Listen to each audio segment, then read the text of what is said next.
우리 자분들에게 먼저 이렇게 인사해 보길 원하는데요.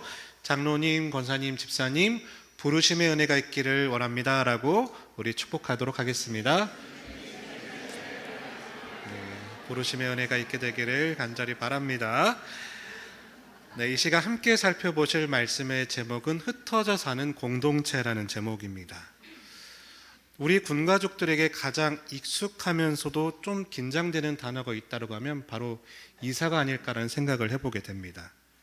이제 인사 시즌이 되면 정들었던 이웃과 작별하고 낯설은 관서로 이사를 해야 됩니다. 근데 이제 그것만이 어려운 게 아니라 자녀들의 또 전학 문제, 새로운 공동체에 적응하는 문제, 또 내가 도대체 여기에서 얼마까지나 살 수 있을까라고 하는 그런 막연한 불안감들을 가지게 되기 마련입니다. 그렇게 본다라면 이사는 우리 군가족들이 가지는 가장 큰 애환이 아닐까 이런 생각을 또 해보게 됩니다. 자, 근데 오늘 우리가 함께 살펴볼 여호수아서 21장 말씀은요, 우리 군가족의 이런 모습의 삶들을 다른 시각으로 바라보게 하는 그런 메시지를 주고 있습니다. 자, 오늘 본문의 말씀은요, 가나안 땅 분배의 마지막 장면의 모습이에요. 12지파가 먼저 가나안 땅 분배를 하게 되고 이제 마지막으로 레위 지파가 이제 정착한 곳을 결정하게 되는데, 근데 이 레위 지파에게서는 하나님의 이 분배 방식이 조금 독특합니다. 어떻게 하느냐? 이 레위 지파는요, 기존의 지파들처럼 함께 살 넓은 땅을 주지 않으셨어요. 어떻게 하셨느냐? 이스라엘 전역의 48개의 성읍으로 뿔뿔이 흩어지게 하셨다라는 거예요. 왜 흩어지게 하셨을까? 하나님께서는 어떤 분명한 이유를 가지고 계셨다는 겁니다. 왜냐? 이스라엘 백성들이 어디에서 살든지 그들 곁에서 하나님의 말씀을 가르치고 예배 등불을 밝힐 그런 영적인 파수꾼들의 역할이 필요했거든요. 그 역할들을 레위인들이 하기를 원하셨던 거예요. 그래서 레위인들을 뿔뿔이 흩으셨게 되었고, 그래서 레위인들이 머무는 성읍이 곧 하나님의 말씀이 살아 움직이는 지파의 거점이 되었다는 거죠. 자, 그런 의미에서 보면 이 레위인의 이사는 단순히 유랑이라기보다는 하나님의 파송이 되었던 것이죠. 저는 우리 군가족들의 삶이 이 레위인의 삶과 참 닮아 있다는 생각을 해보게 됩니다. 왜냐? 하나님께서는 우리를 현대판 레위인으로 파송하셨기 때문이죠. 그래서 우리가 이사를 다니고 또 어딘가 정착하는 그 자리가 나를 통해서 하나님의 말씀을 들려줘야 될 자리가 되고, 또 내가 만나는 군가족들과 이웃과 공동체들이 바로 내가 하나님이 살아계심을 증거하는 그 각각의 성읍이 되기 때문에 그렇습니다. 그래서 오늘 말씀을 통해서 바라옵기는요, 우리의 흩어짐의 고단함 속에 숨겨진 그 레위인의 영광스러운 소명을 우리가 함께 발견하길 원하고요, 더불어 우리의 가정과 공동체가 머무는 곳이 하나님의 축복의 통로로 자리매김하게 되시기를 주님의 이름으로 간절히 축복합니다. 자, 그렇다면 첫 번째로 레위인의 흩어짐을 통해서 발견하는 소명이 무엇인가? 먼저 1절과 2절의 말씀 통해서 함께 살펴볼 텐데요, 교독해서 읽어보겠습니다. 제가 먼저 1절 말씀 읽어보겠습니다. 그때 레위 사람들의 족장들이 제사장 엘르아살과 눈의 아들 여호수아와 이스라엘 자손의 지파 족장들에게 나와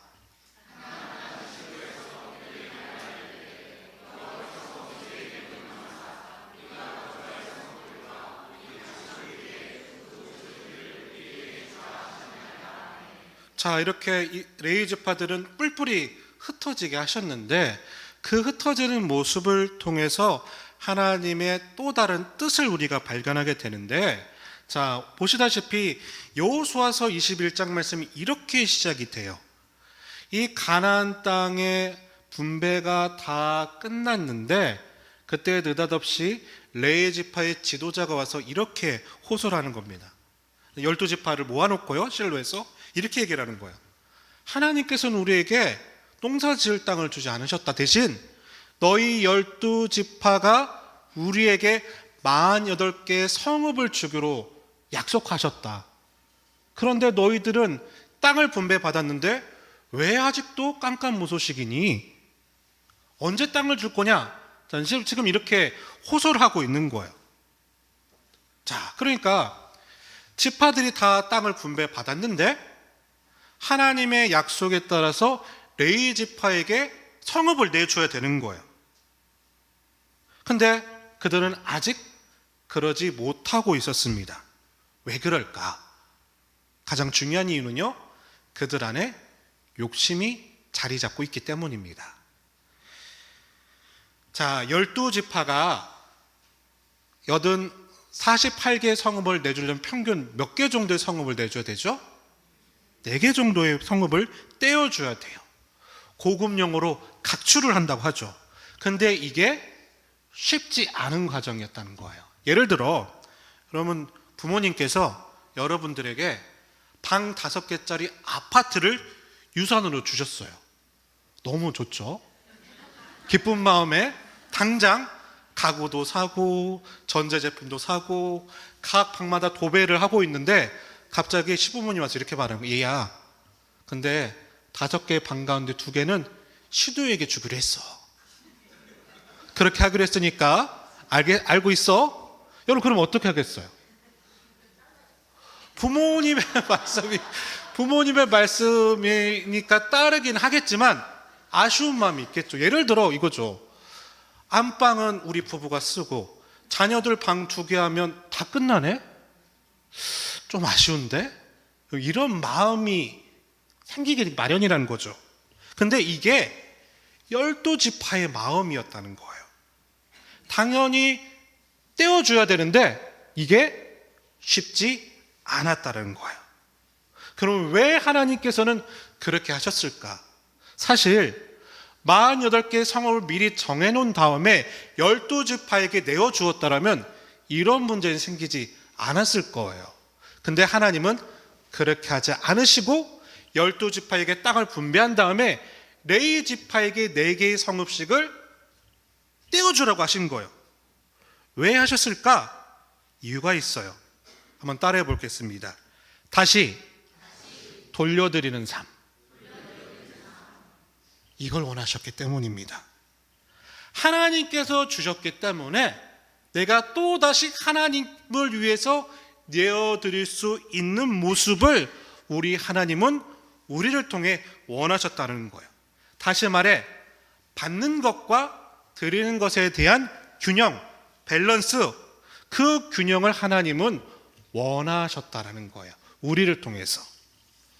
제가 예전에 교회학교 교사를 학창시절에 했었었는데 그때 아이 가운데 정말 믿음이 좋은 아이가 있었어요. 이름도 기억해 아직까지. 디모데라는 친구가 있었는데 김디모데라고.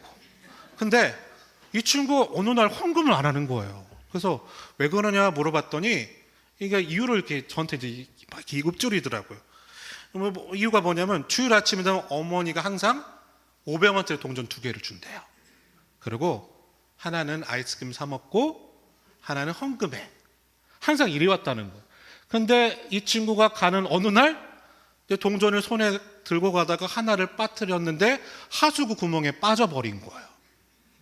난망한 상황이죠? 근데 그때 이 친구가 하나님께 이렇게 기도했대요. 하나님, 하나님의 것이 하수구에 빠졌습니다. 그래서 500원짜리 하나로 아이스크림을 사 먹고 헌금을 안 했대요. 기가 막히죠? 당돌하지 않습니까? 근데 그 아이의 모습에 우리의 모습이 있어요. 여러분, 드림은 뭐냐? 고백입니다.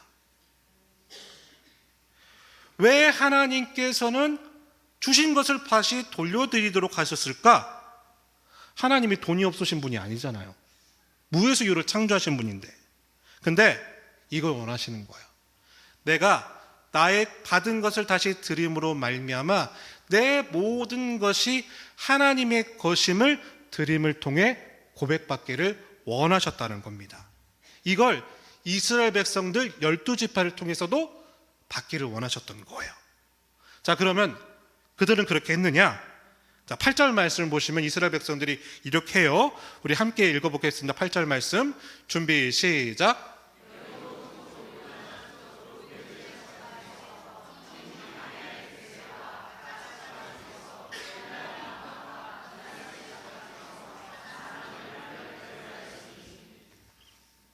제 말씀과 다른가요?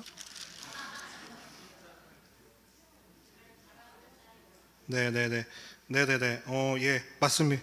21장 8절 맞죠? 자, 8절 말씀을 보면 뭐라고 하느냐? 여호와께서 모세에게 명령하신 대로 이스라엘 자손이 제비를 뽑았다고 하고 있어요. 자, 여기서 이제 제비를 뽑았다는 건 뭐냐면요. 자, 내 성읍 가운데서 마음에 드는 것은 내가 택하고 레위인에게 준 게 아니라 제비를 뽑았다는 건 뭐냐? 하나님께 그 결정권을 내어드렸다는 뜻이에요.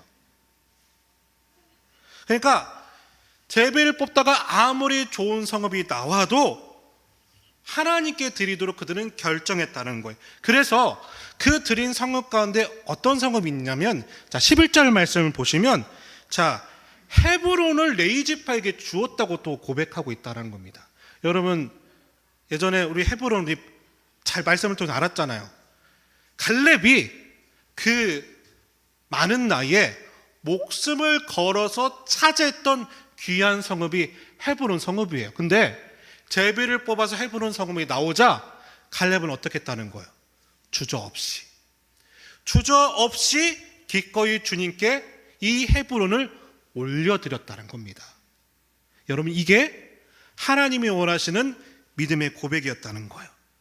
내가 죽을 힘을 다해서 했지만, 그 성을 차지했지만 그것마저도 주님의 것입니다라는 드림을 원하셨던 거죠. 유다 지파 또 갈렙은 그 믿음에 충실했다 안 했다? 충실했다는 겁니다. 우리도 마찬가지라는 거죠. 우리도 군생활 가운데 여기저기 옮겨 다니는 삶을 통해서 너무나 부족한 것이 많겠지만, 우리에게 허락하신 그 모든 것마저도 하나님의 것입니다라는 드림의 믿음의 고백이 우리에 있게 되기를 간절히 바랍니다. 주신 것과 드리는 것의 그 균형과 밸런스를 통해서 우리 가운데 그 믿음의 균형이 있게 되시기를 주님의 이름을 간절히 축복합니다. 자, 두 번째 주시는 메시지는 우리 41절 말씀 통해서 살펴보도록 하겠습니다. 우리 41절 말씀을 같이 읽어보겠습니다. 준비 시작.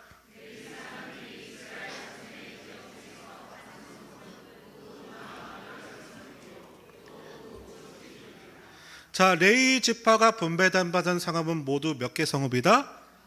48개 성읍이에요. 근데 뿔뿔이 흩어져 있었어요. 자, 뿔뿔이 흩어진 삶을 레위인이 살아야 됐다.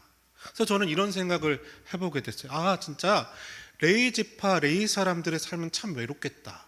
왜냐하면요, 그 마음을 누군가에게 토로할 데가 없는 거예요. 왜냐? 이를테면 유다 지파 가운데 레위 사람들은 소수예요. 에브라임 지파 가운데 소수로 살아가고 므낫세 지파 가운데 소수로 살아갈 수밖에 없는 운명이었다는 거죠. 그럼 왜 하나님께서 그렇게 이들을 외롭게 살도록 하셨냐? 자, 원래 레위인의 임무가 뭡니까? 예배 역할이죠. 찬양을 하고 제사장을 도와 예배를 드리고 희생제물을 관리하고 성소를 청소하고 성소의 문지기 역할하는 역할. 자, 그 역할이라면 그냥 성소에 모여서 살아도 됐을 텐데 왜 흩어지게 하셨냐는 거예요. 또 중요한 역할이 있었기 때문에 그렇습니다. 그 역할이 뭐냐? 자, 신명기 33장 10절을 보면 레위인의 소명에 대해서 이렇게 고백. 우리 같이 한번 읽어보겠습니다. 준비 시작.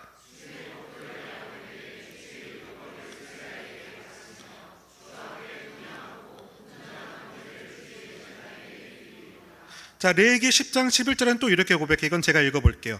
또 나 여호와가 모세를 통하여 모든 규례를 누구에게 가르치리라. 예.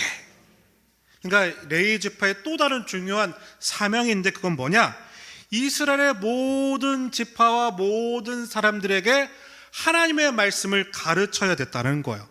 하나님이 어떤 분이신지 또 하나님의 말씀이 무엇인지를 알려줘야 됐기 때문에 어떻게 했냐? 찾아 들어가는 삶을 살았다는 겁니다.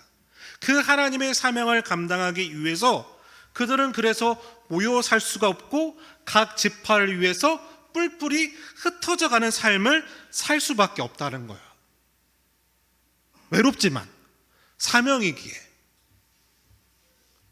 사실 이 레위의 사명이 또한 우리에게도 있는 줄로 믿습니다.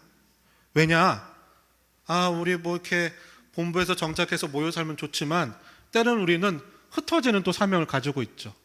도서지나 격오지로 다른 부대로 흩어짐을 삶을 살아야 돼. 왜 그럴까? 저는 이런 하나님의 사명이 있지 않을까 생각해요.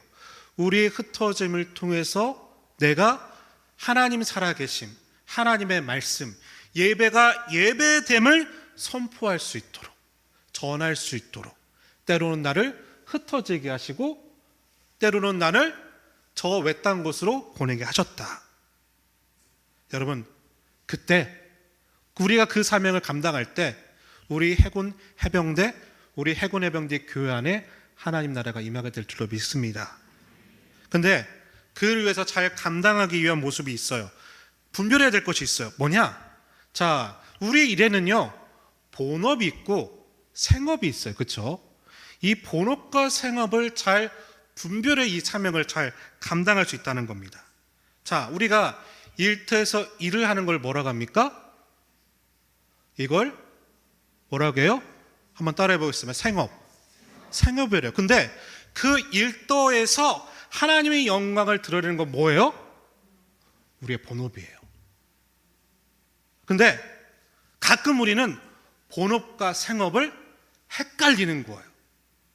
본업과 생업이 헷갈리게 되고 밸런스가 맞지 않으면 반드시 우리의 삶에 타락이 나타납니다. 자, 여호수아서가 끝나고 사사기에 들어서게 되면요, 이스라엘 백성들이 그걸 경험해요. 타락하기 시작합니다. 왜 타락이 시작했냐면요, 레위인들이 본업과 생업을 헷갈리기 시작하는 거예요. 왜 헷갈리기 시작하느냐? 가나안 땅에서 살만하니까 이스라엘 백성은 더 이상 레위인을 섬기지 않아요. 예배를 드리지 않아요. 그러니까 어떻게 되느냐? 레위인이 궁핍하게 돼요. 궁핍하게 되니까 본업은 뭡니까? 흩어져서 하나님의 영광을 드러내야 되는데 먹고 살 길이 부족하니까 먹고 살아야겠다 하면서 어떻게 되느냐? 이 레위인들이 우상을 섬기는 제사장으로 변하게 돼요. 사사기는 그래서 타락이 시작합니다. 왜? 레위인이 본업과 생업을 분별하지 못했기 때문에 그렇다는 것입니다. 자, 그러면 우리는 어떠냐는 겁니다.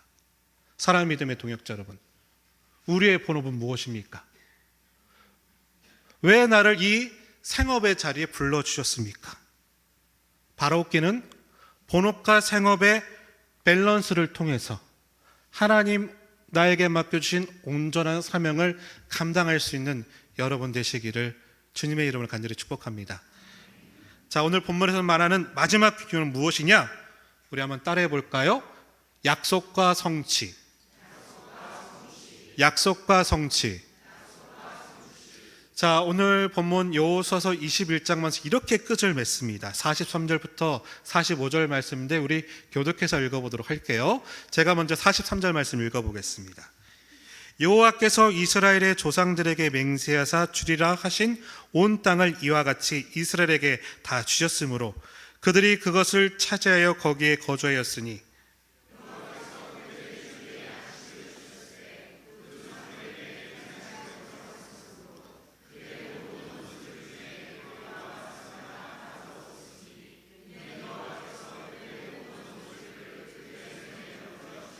같이 읽겠습니다. 여호와께서 이스라엘 족속에게 말씀하신 선한 말씀이 하나도 남음이 없이 다 응하였더라. 예. 자, 여호수아 말씀은 드디어 21장에 이르러서 그들에게 약속의 땅 가나안 땅이 모두 다 주어졌다라고 말씀합니다. 그런데 방금 읽으신 말씀에서 반복되는 단어가 두 가지가 있어요. 먼저 첫 번째는 뭐냐면 한번 따라해 볼게요. 여호와께서. 자, 이 여호와께서라는 단어가 이 3절에 4번에 걸쳐서 등장을 하고 있어요.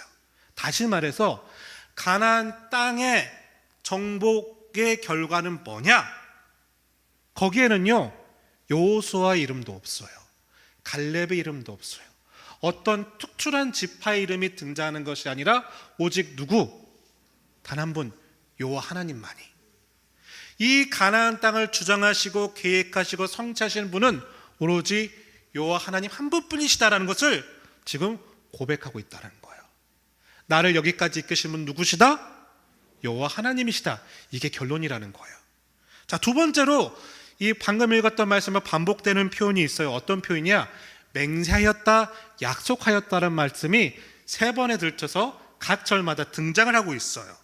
자, 하나님께서 창세기 12장 말씀은 아브라함에게 뭐라고 약속하십니까? 이 가나안 땅을 주겠다라고 약속하셨어요. 자, 받는 사람 입장에서는 땡큐예요. 그렇죠? 주신다니까. 근데 주시는 분의 입장에서는 부담이 돼요. 그렇죠? 게다가 주라고 그렇게 간청하지도 않았는데 하나님께서 먼저 그냥 주겠다라고 말씀하셨다는 겁니다. 약속을 하셨다는 거예요. 맹세를 하셨다고 말씀하고 있어요. 그럼 왜 약속하시고 맹세하셨느냐? 이 이유가 있는 겁니다. 하나님이 그 약속에게 자신을 가두신 거예요. 그 약속을 지키기 위해서. 왜 그러셨을까? 그래야 이스라엘 백성들이 약속을 붙들기 때문이고, 그래야 이스라엘 백성들이 그 약속이 성취되기까지 하나님을 한 걸음 한 걸음 신뢰하면서 따라올 수 있기 때문에 그러셨다는 겁니다. 저는 이 책을, 이 말씀을 묵상하면서 이용규 선교사님의 약속이라는 책이 좀 떠오르더라고요. 이 책은요, 인도네시아에서 기독교 단지와 교육단지와 국제대학을 세우는 과정에서 넘어야 됐던 12가지 장애물이 등장을 합니다. 건강 문제, 비자 발급, 재정 마련, 캠퍼스 건축, 대학 허가 등등. 한 번의 장애물을 건너면 두 번째 장애물이 나오고, 두 번째 장애물을 건너면 또 세 번째 장애물이 등장하고, 그런데 결국은 그 12개의 장애물을 다 극복한 끝에 그 인도네시아 자카르타 그 이슬람 국가에 기독교 대학이 세워지게 됐어요. 놀라운 일이죠. 근데 이 책에서 이용규 선교사님의 마지막 고백이 참 인상이 깊어요. 이렇게 말씀하세요. 무엇보다 이 기독교 학교를 세운 것은 하나님의 전적인 일하심이었다. 믿으시죠? 그리고 그 12가지 장애물을 넘는 과정을 통해서 하나님께서 또 이루신 것이 있었다는 거예요. 무엇을 이루셨느냐? 그 과정을 통해 나를 만드셨고 나의 가정을 만드셨대요. 무슨 말이냐? 우리는요, 하나님과의 나의 약속이 실현되는 것을 성취라고 하지만 하나님은 또 그보다 더 중요하게 여기시는 게 있어요. 그것을 통해서 내가 변화되는 것, 이걸 성취로 여기신다는 겁니다. 이스라엘 백성들이 약속의 땅을 차지하는 그 과정을 통해서 하나님은 이스라엘 백성들을 변화시키셨죠. 만드셨죠. 예배드리는 사람으로 만드셨잖아요. 근데 하나님은 그 약속의 땅을 차지하는 것보다 그것을 또한 더 중요하게 여기셨다는 거예요. 다시 말해 약속과 성취의 균형을 통해 하나님은 우리를 만들어가고 계신 겁니다. 우리도 마찬가지입니다. 수많은 또 일들과 이사와 여러 가지 업무와 또 대면 관계를 통해 하나님이 우리에게 원하시는 건 뭐예요? 나를 빚어가길 원하세요. 여러분의 가정을 만들어가기를 원하세요. 하나님은 그것을 성취로 보신다는 겁니다. 바라옵기는 그 성취가 여러분을 통해 나타나게 되시기를 간절히 바랍니다. 말씀을 맺겠습니다. 사랑하는 믿음의 동역자 여러분, 그래서 레위 지파의 이사는요, 유랑이 아니라 파송이었습니다. 여러분, 우리에게도 그 동일한 여정의 고백이 있게 되길 간절히 바랍니다. 그래서 여러분 3가지만 기억하시길 바라요. 첫 번째, 받는 것과 드리는 것에 균형 있길 바래요. 내가 받은 것을 드림으로 나의 모든 것이 하나님의 것임을 고백할 수 있는 여러분 되시길 바랍니다. 두 번째, 생업과 본업의 밸런스가 있게 되시길 바랍니다. 나에게 주신 그 사명을 본업으로 여기시고 나에게 주어진 그 자리에서 하나님의 영광을 나타내는 본업을 생업 가운데서 놓치지 않게 되시길 바랍니다. 마지막 세 번째, 약속과 성취의 밸런스가 있게 되길 바랍니다. 여러분 꼭 기억해야 될 것은 하나님은 약속하신 것을 하나도 남김없이 다 이루어 주셨습니다. 여러분을 위한 하나님의 약속 반드시 다 성취되실 것입니다.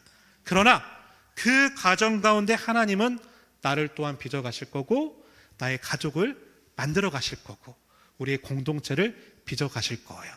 그 신실한 고백 가운데 우리의 믿음이 레이지파 같이 드림받는 일들이 있게 되시기를 주님의 이름으로 간절히 축복합니다. 함께 기도하겠습니다. 사랑의 주님, 감사를 드립니다. 오늘 레이지파의 고백을 통하여 그 고백이 또한 우리의 고백이 되게 하여 주시고 그 삶이 우리의 삶이 될 수 있도록 넘쳐날 수 있도록 축복하여 주시옵소서. 모든 것 믿사오며 거룩하신 예수 그리스도의 이름으로 간절히 기도드립니다. 아멘.